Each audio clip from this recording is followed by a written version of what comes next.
광고 드린 대로 고려신학대학원에서 교의학을 교수하고 계시는 우리 김재용 교수님께서 중심 되신 예수님이라는 제목으로 말씀을 증언해 주시겠습니다.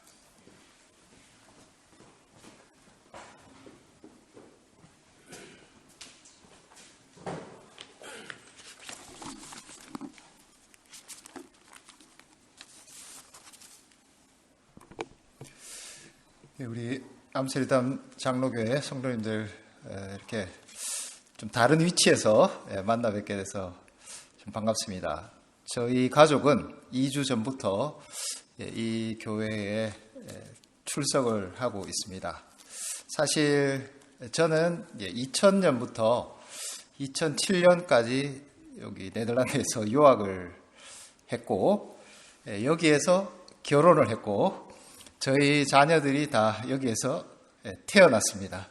그래서 어떻게 보면은 저희 가정에 굉장히 중요한 시간을 보낸 곳에 저희가 한 17년 만에 돌아와서 약 한 2개월 동안 저희 연구를 위해서 이렇게 시간을 보내고 있는데 지난 시간들을 돌아보면서 저희 가족의 인간적으로 이야기하면 이제 추억이라고 볼 수 있겠고 좀 신앙 안에서 이야기를 해보자면 하나님께서 지난 17년, 18년 동안 저희 가족을 또 어떻게 인도해 오셨는가를 돌아보는 그런 귀한 시간을 보내게 되었습니다.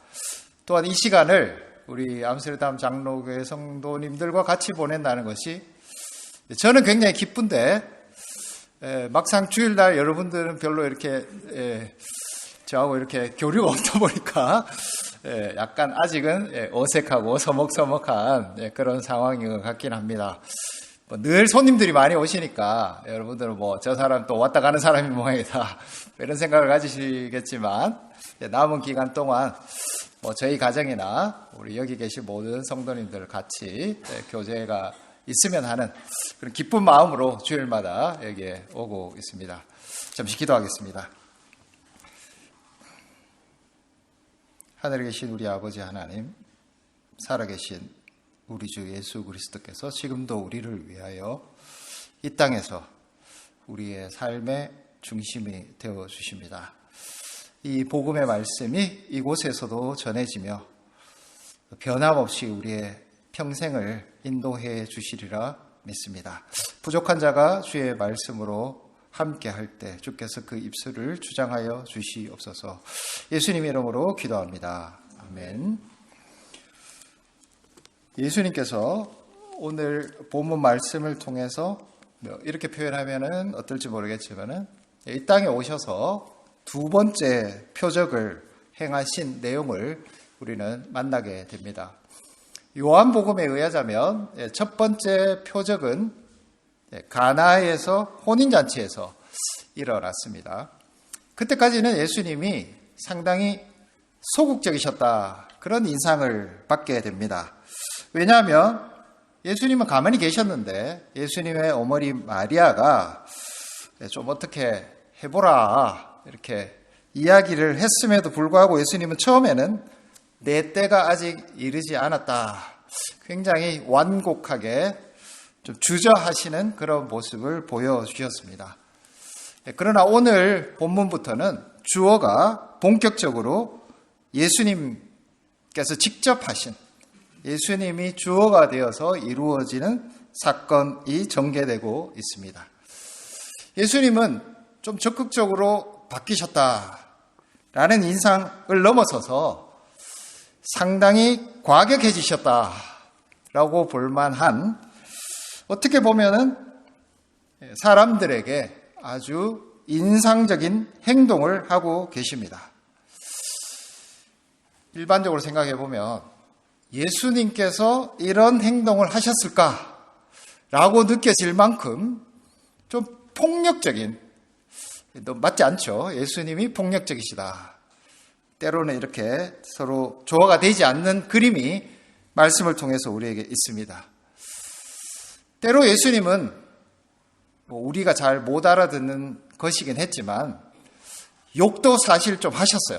성경에 보면은 상당히 심한 욕을 한 건데 이렇게 완곡하게 표현을 하다 보니까 우리가 그걸 욕으로 받아들이지 않는 욕도 좀 있습니다. 예수님께서 과격하셨을 뿐만 아니라 행동을 통해서 우리가 느끼기에는 예수님에게 걸맞지 않는 상당히 폭력적인 그런 행동을 이 성전에 가셔서 하신 것, 이것이 두 번째 표적에 해당되는 그런 사건이었습니다. 예수님께서 이런 행동을, 과격하게 보이는 이런 행동을 하셨을 때 과연 어떤 의도를 가지고 이런 행동을 하실까라는 것을 추적해 보는 것이 오늘 말씀의 첫 번째 관심이 될 것 같습니다. 예수님은 생애의 이 지상생의 마지막에도 유사한 일을 성전에 가셔서 하셨습니다. 그때는 노골적으로 정확하게 대적이 존재하였습니다. 그것은 예루살렘 성전을 지킨다기보다는 그 예루살렘 성전을 볼모 삼아 자신들의 이해관계를 취하고 있는 그 유대인들의 지도자들, 산헤드린 공회를 지배하고 있었던 자들, 성전을 지배하면서 하나님과 하나님 백성을 오히려 멀어지게 하는 자들과 아주 본격적으로 이 예루살렘을 둘러싸고 성전을 둘러싸고 논쟁하시고 부딪히시고 그리고 많은 문제를 일부러 일으키셨습니다.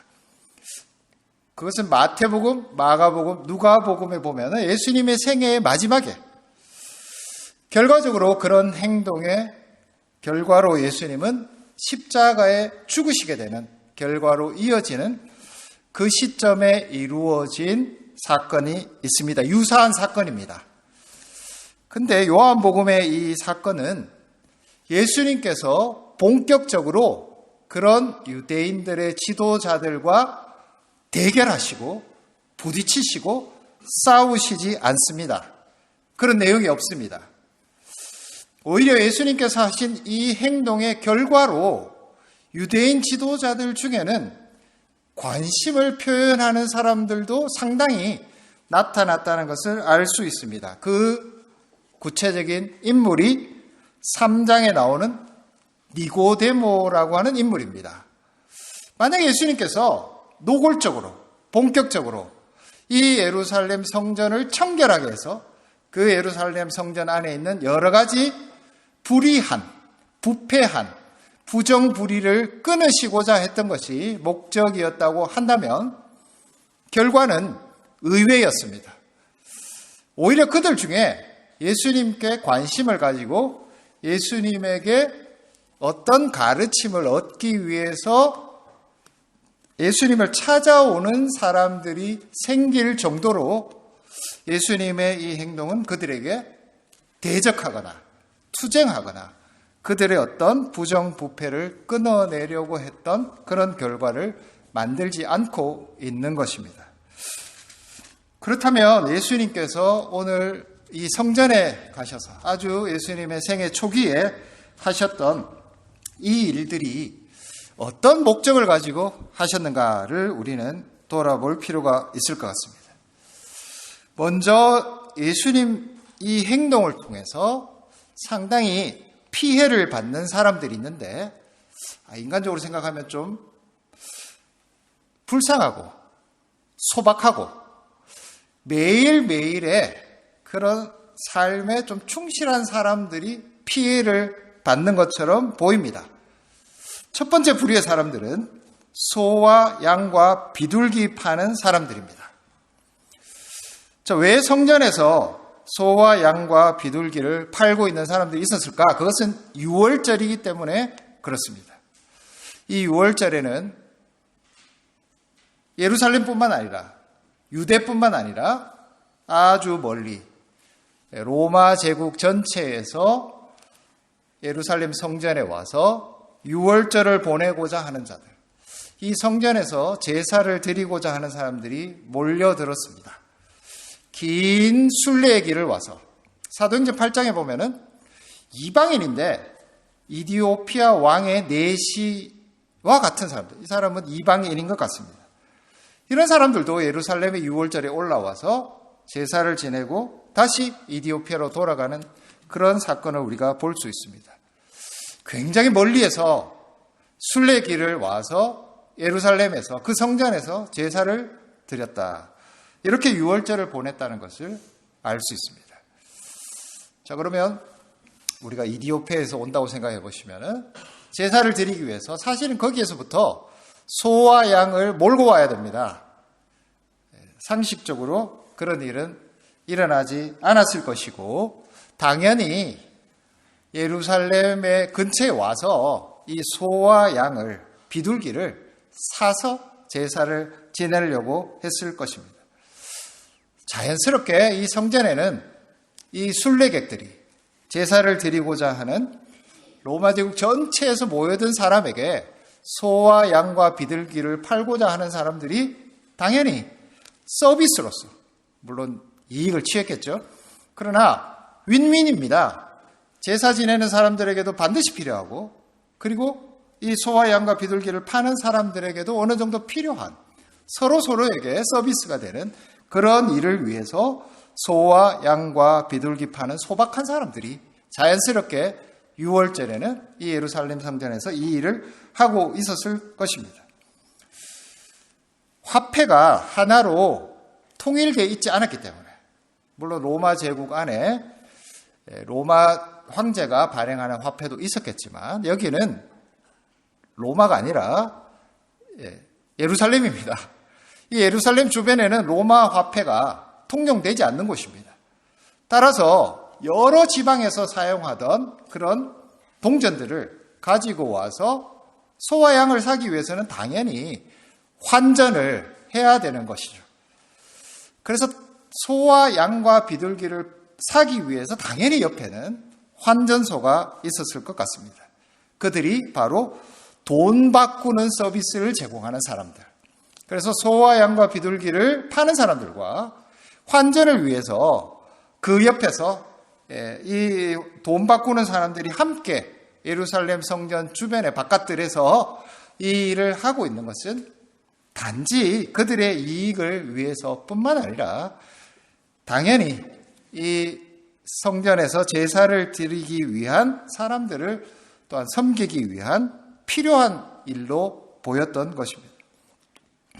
근데 예수님께서는 이런 소박한 사람들의 아주 일상적인 6월절에는 흔히 아니면 반드시 일어날 수밖에 없었던 일에 대해서 지금 과격한 행동을 하고 계시는 것처럼 보입니다.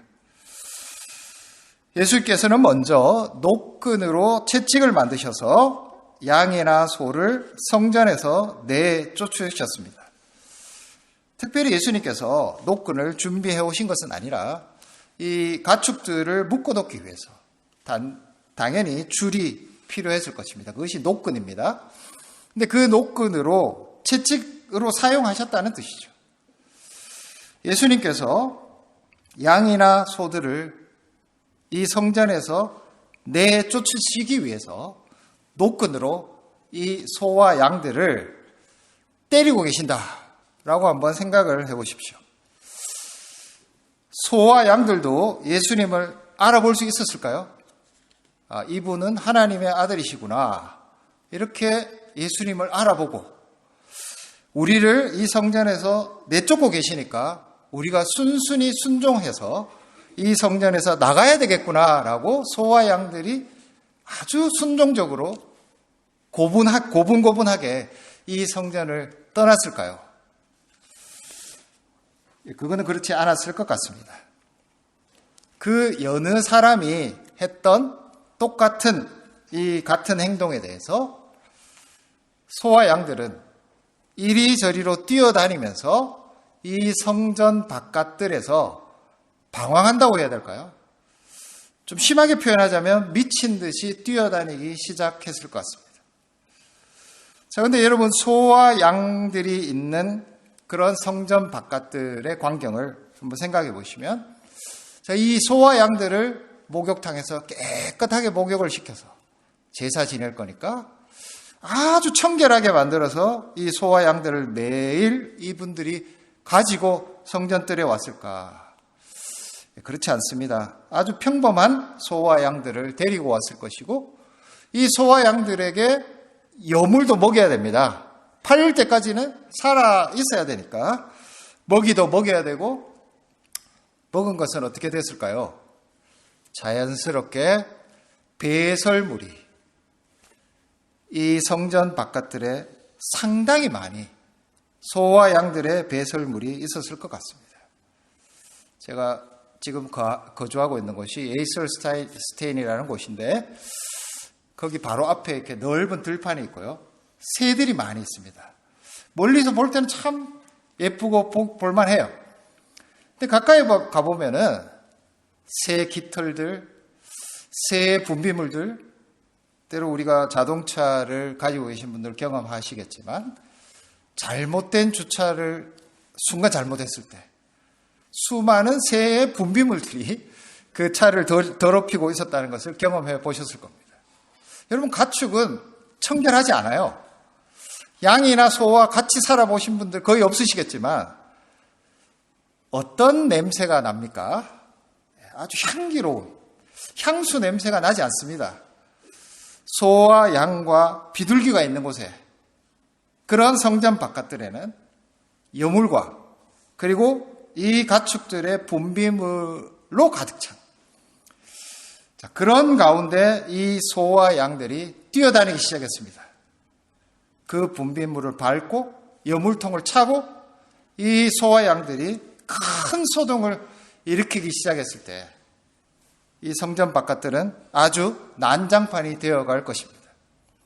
예수님께서는 여기서 한 가지 행동을 더 하셨는데 돈 바꾸는 사람들의 돈을 쏟으시고 상을 엎으셨습니다.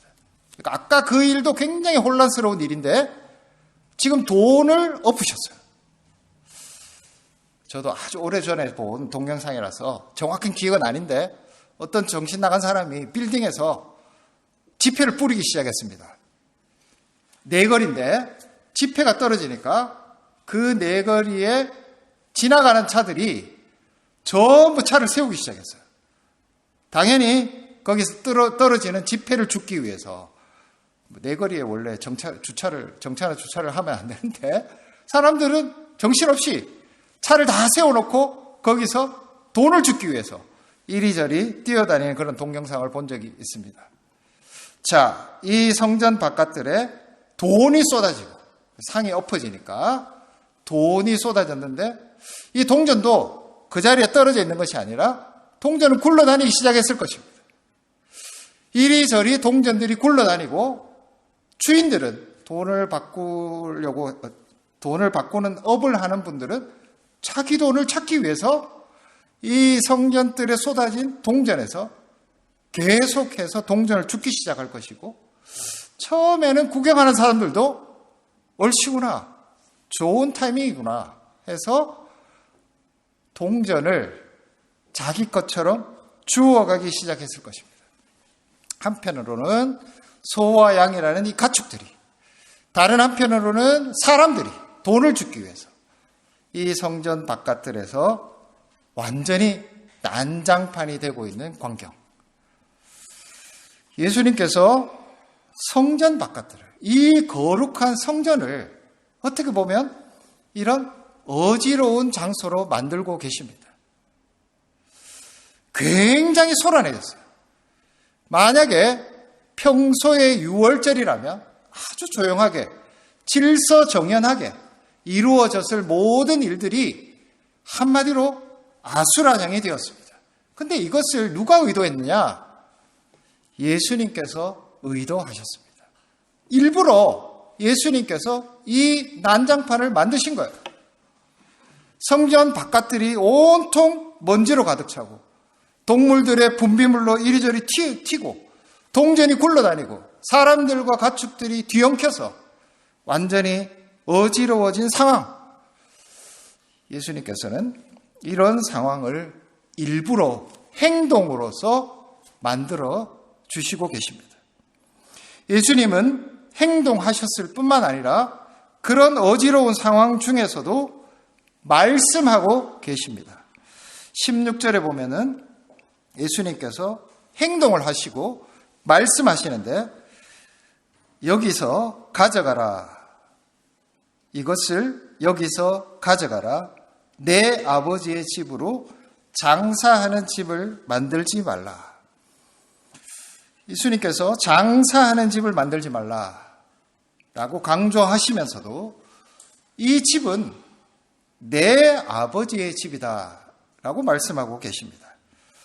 여기서 우리가 방점을 찍어야 하는 것은 내 아버지라는 명칭입니다. 하나님은, 이 성전의 주인 되신 여호와는 나의 아버지라고 예수님은 분명하게 자신의 정체성을 말씀해 주고 계십니다. 장사하지 마라 라는 것에 강조점이 있는 것보다는 이곳이 누구의 집이냐, 아버지의 집이자 동시에 그 아버지를 내 아버지라고 부르는 유일한 나, 예수 그리스도만이 이 성전의 진정한 중심이시다라는 것을 예수님께서는 이 말씀으로서 분명히 선포해 주고 계십니다. 예수님의 행동을 다시 뒤쫓아 가보자면, 이 모든 소동이 끝나고 난 뒤에 그 성전뜰에서 이 말씀을 하고 계시는 한 분이, 그 성전 바깥을 중심에 서 계신 한 분을 이 모든 사람들이 6월절에 관계된 수많은 일들을 하고 있는 관련된 모든 사람들이 이제는 소와 양과 가축들이 아니라, 돈 바꾸는 일이 아니라, 제사가 아니라, 성전 건물이 아니라, 그리고 그 수없이 몰려드는 사람들을 구경하는 일이 아니라, 이 성전 바깥을 중심에 서서 이 말씀을 하고 계시는 바로 그분, 아버지 하나님을 내 아버지라고 부르고 계신 이 분을 주목하도록 하시기 위해서 자기가 하고 있었던 모든 일들을 내려놓고, 너무나 일상적이고 너무나 자연스럽고 늘 해왔고 늘 이 6월절이 되면 이루어졌던 모든 일들을 내려놓고 이 말씀을 하고 계시는 예수 그리스도, 하나님을 내 아버지라고 부르시는 이 분을 주목하도록 하기 위해서 예수님께서는 소동을 만드시고, 또한 그 소동의 분명한 이유를 이 말씀을 통해서 하고 계셨던 것입니다. 우리는 이것을 통해서 예수님께 나아가는 자들이 반드시 가져야 될 마음을 생각해 보게 됩니다. 예수님께서는 우리의 삶을 흔드시는 분입니다. 우리의 일상을 때로 혼동에 빠지도록 만드시는 분입니다. 예수님께서 행동하셨을 때 우리는 흔들려야 됩니다. 예수님께서 우리에게 오셨을 때 우리는 일상이 아주 질서정연하게 이루어지는 것이 아니라 때로 송두리째, 뿌리째 흔들리는 경험을 하는 것이 예수님께서 이 말씀을 통해서 의도하신 것입니다. 제가 드리는 말씀은 우리의 인생에 큰 고난이 닥쳐온다든지, 나에게 아주 슬픈 일이 일어난다든지, 경제적으로 나에게 큰 위기가 닥쳐온다든지, 그런 일을 결코 배제하지는 않습니다. 그러나 예수님께서는 때로는 그런 일들을 통해서 우리에게 더 가까이 다가오기를 원하시고, 예수님께서 우리의 중심이 되신다는 것을 다시 돌아보기를 원하신다는 건 사실입니다. 예수님께서 여러분들을 불행하게 만들고 원하신다, 그런 뜻이 아니라 우리의 인생에 그런 일이 일어남을 통해서 진짜 내 인생의 중심은 어디 있는가?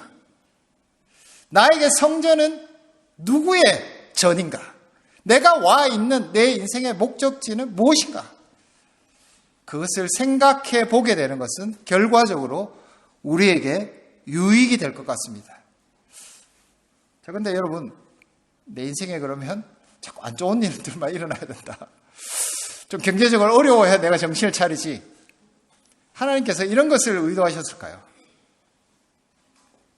우리는 때로 우리의 일상 가운데 우리를 흔드시는 예수님을 만나게 됩니다. 그것이 바로 이 자리입니다. 여러분, 지난 한 주 동안 아주 일상적으로 조용하게 나의 일이 잘 이루어졌으리라 믿습니다. 저도 그것을 희망하고 날마다 아침마다 평안을 주시도록 기도합니다. 그러나 이 자리는 그런 일상에 젖어 있는 우리가 혹시 나의 일상의 중심이, 목적이, 그리고 최종적인 우리의 목적지가 예수 그리스도로부터 벗어나 있다는 것을 일깨우는 자리입니다. 예수님께서는 이 자리에 오셔서 말씀하심으로 때로는 우리의 삶의 근본이 흔들리는, 혼동에 빠지는, 그리고 다시 한번 그 흔들림을 통해서 예수 그리스도라는 중심으로 돌아가기를 말씀을 통해서 우리를 흔들고 계시는 것, 그것은 분명한 사실입니다. 우리에게 평안이 왜 중요합니까? 그것은 예수 그리스도 그분과 함께 그분이 계시는 곳에서 그분을 중심에 두고 그분을 위하여 그분을 통하여 그분을 섬기는 일을 위해서 우리의 인생이 이루어지고 있다는 것을 분명하게 하기 위해서 우리는 평안이 필요한 것입니다. 만약에 예수 그리스도가 중심이 되지 않는 평안, 예수 그리스도가 없는 우리의 여러 가지 행복들, 예수 그리스도가 없는 경제적인 부유함, 만약에 그렇게 우리의 일상의 평안함을 누리고 있다면 예수님은 예배에 모이는 우리에게 항상 예수 그리스도의 중심의 말씀을 주심으로써 우리의 삶을 근본적으로 흔들길 원하십니다. 우리는 흔들려야 됩니다. 이 자리에 올 때마다 우리의 근본적인 질문을 우리의 인생에 던짐으로써 우리의 삶이 근본적으로 흔들리는, 혼동에 빠지는, 정말 우리의 인생은 무엇을 위해서 존재하는가를 묻게 되는 자리, 충격을 받고 흔들리고 때로는 근본적으로 돌이키는 그런 역사가 행동하시고 말씀하시는 예수 그리스도를 만날 때마다 일어나야 한다는 것입니다. 성전 바깥들에서 정말 소박한 사람들의 소박한 일정을, 그들의 일상을 흔들어 놓으신 예수 그리스도께서는 지금도 이 자리에서 예수님의 행하심과 행하심을 말씀으로 전해 주심으로써 근본적으로 우리의 삶을 흔들어 다시 예수 그리스도라는 중심으로 굳건히 세워가기를 원하십니다. 바로 이 자리가 여러분들에게 이 성전의 자리, 예수님의 두 번째 표적이 일어나는 이 6월절의 시간, 바로 그런 시간이 되기를 간절히 희망해 봅니다. 예수님을 성전에서 대했던 세 가지 부류의 사람들이 있습니다. 첫 번째 사람들은 소와 양과 비둘기를 파는 사람들, 돈 바꾸는 사람들, 그리고 수많은 대중들입니다.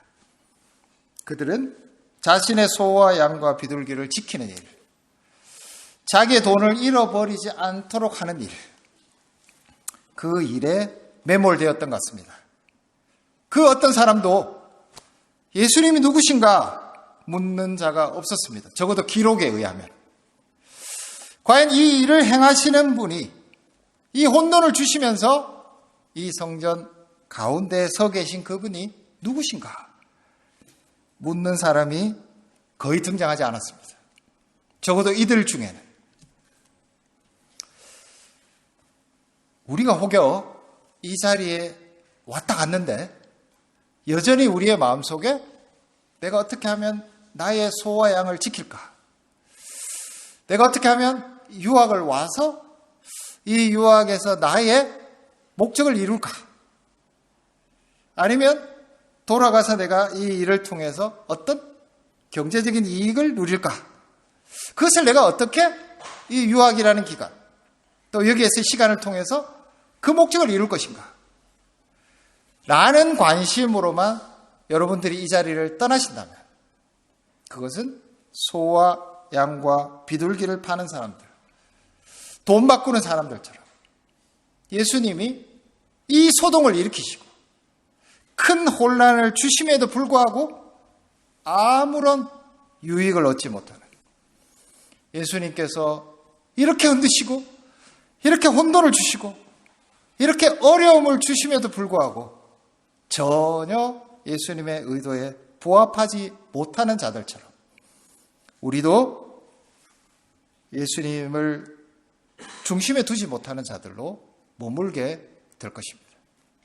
여러분, 이 자리에 오시면은 반드시 내 삶이 어떠했던가, 나의 일상의 중심이 무엇이었던가, 내가 아침에 일어나서 밤에 잠을 잘 때까지 내가 달려온 그 목적지는 무엇이었나, 나의 삶의 중심은 어디에 두어야 하는가를 꼭 한번 흔들려 보시는 여러분이 되기를 바랍니다. 절대 그냥 헛된 이전의 생각을 그대로, 이전의 목적, 이전의 이익, 이전의 나의 어떤 삶의 길들을, 일상을 그대로 가져가는 분들이 아니라 흔들려 보시는 분들이 되기를 간절히 소망해 봅니다. 두 번째는 니고데모와 같은 반응을 보인 자들입니다. 뭐가 나타났다, 감지했습니다. 이것은 굉장히 중요한 표적이다. 주목해 볼 만한 일이다. 뭔가 좀 배워봐야 되겠다. 큰 관심을 가지고 심지어 예수님을 직접 찾아가기도 했습니다. 여러분 주일날 설교 듣고 그 다음날 목사님 찾아가서 물어보는 이런 사람들 거의 없죠? 저도 그렇게 하지 않습니다.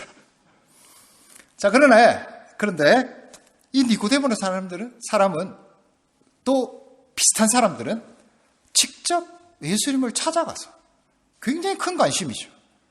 와, 정말 나의 인생에 중요한 일이 될 수 있겠다 라는 관심을 가지고 심지어 예수님을 직접 찾아가서 그분이 어떤 일을 드러내 줄 것인가, 하나님으로부터 온 어떤 표적을 나에게 말씀해 주시고자 하는가 라는 큰 관심을 가진 사람들입니다.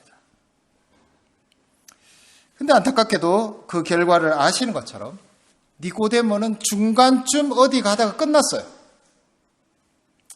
왜 중간쯤 어디 가다가 끝났을까? 그것은 니고데모가 가지고 있는 전적으로 자신의 모든 것을 이 예수님이라는 분에 맡기지 못했기 때문입니다. 니고데모는 이전에 자신이 가지고 있었던 하나님에 대한 지식, 자신이 가지고 있었던 지위, 그런 것하고 지금 예수님을 통해서 가르쳐지는 가르침 사이 어딘가에서 양다리를 걸치고 어중간하게 자신의 삶이 가능하리라고 믿었던 사람입니다. 그렇기 때문에 어느 정도까지는 왔어요. 중간쯤 어딘가에. 그러나 우리가 잘 아는 것처럼 니고데모는 굉장히 합리적이지만 굉장히 불신앙적인, 도대체 다시 태어난다는 것이 무엇입니까? 이해하지 못했습니다. 하늘로부터 성령께서 우리를 새롭게 나게 하실 정도의 큰 변화가 와야 된다.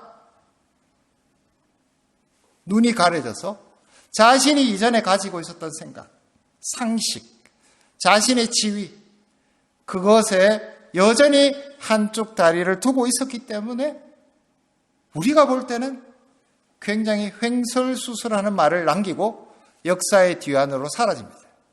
끝이에요, 그게. 만약 우리가 여기에 와서 말씀을 들을 때마다 큰 관심을 보이고 참 이 말씀을 이렇게 풀어주는 것에 대해서 동의하고 이 말씀이 참 나에게 맞다 이렇게 감동을 받고 자신의 자리로 돌아가지만 그 돌아가는 순간 나를 붙잡고 있었던 내가 이때까지 가지고 있었던 지식, 내가 믿고 있었던 여러 가지 지혜들, 내가 누려야 할 어떤 것들 거기로 다시 돌아가고 만다면 그것은 니고데모와 같은 반응에 해당되는 것일 겁니다. 마지막으로 세 번째 반응은 오늘 본문 마지막에 죽은 자 가운데서 살아나신 후에야 제자들이 이 말씀하신 것을 기억하고 성경과 예수께서 하신 말씀을 믿었더라. 안타깝죠. 이 사람들도 안타까워요. 왜 안타깝냐? 죽은 자 가운데서 살아나신 후에야 아주 시간이 많이 지나서입니다. 그러나 참 다행이고 감사하게도 이들은 계속 이 표적을 기억하고 비록 시간이 늦었지만 예수 그리스도께서 부활하신 후에 이 말씀이 자신의 삶에 얼마나 결정적이다 하는 것을 기억하고 믿었습니다. 여러분, 비록 매주 말씀이 아니라 할지라도 이 암스테르담 장로교회를 통해서 전해지는 말씀을 기억하는 것 정말 중요합니다. 비록 내가 한 말씀을 듣고 한 행동을 못한다 할지라도 여러분들 안에 이 말씀이 축적되고 있는 것이 정말 중요합니다. 제가 비록 지난 2주간 이 여러분들과 함께 이 자리에서 말씀을 들었지만 정말 그 무게가 있는 지난 말씀이 저 안에 쌓이고 있다는 것을 느낍니다.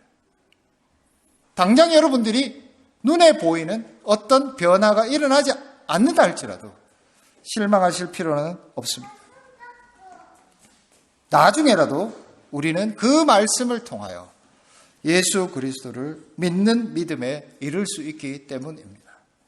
그 말씀 때문이라도 우리가 정말 예수 그리스도와 함께 죽고 함께 사는 예수 그리스도의 그 생명에 참여하는 일이 우리 안에 일어날 수 있기 때문에 우리는 지금도 우리를 흔드시는 예수 그리스도의 말씀에 나아와서 그 말씀을 듣고 실험하고 또 그 말씀대로 살기 위하여 애쓰는 일들이 우리에게 필요한 것입니다. 결과적으로 예수님의 말씀은 우리에게 믿음으로 이어져 그리고 결과적으로 우리가 예수 그리스도의 생명에 동참하는 삶으로 반드시 이루어져야 된다는 것을 우리는 알게 됩니다.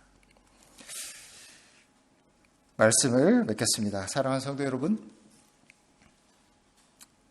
지금도 우리에게는 예수님께서 찾아오셔서 우리를 흔드시는 행동을 하고 계십니다.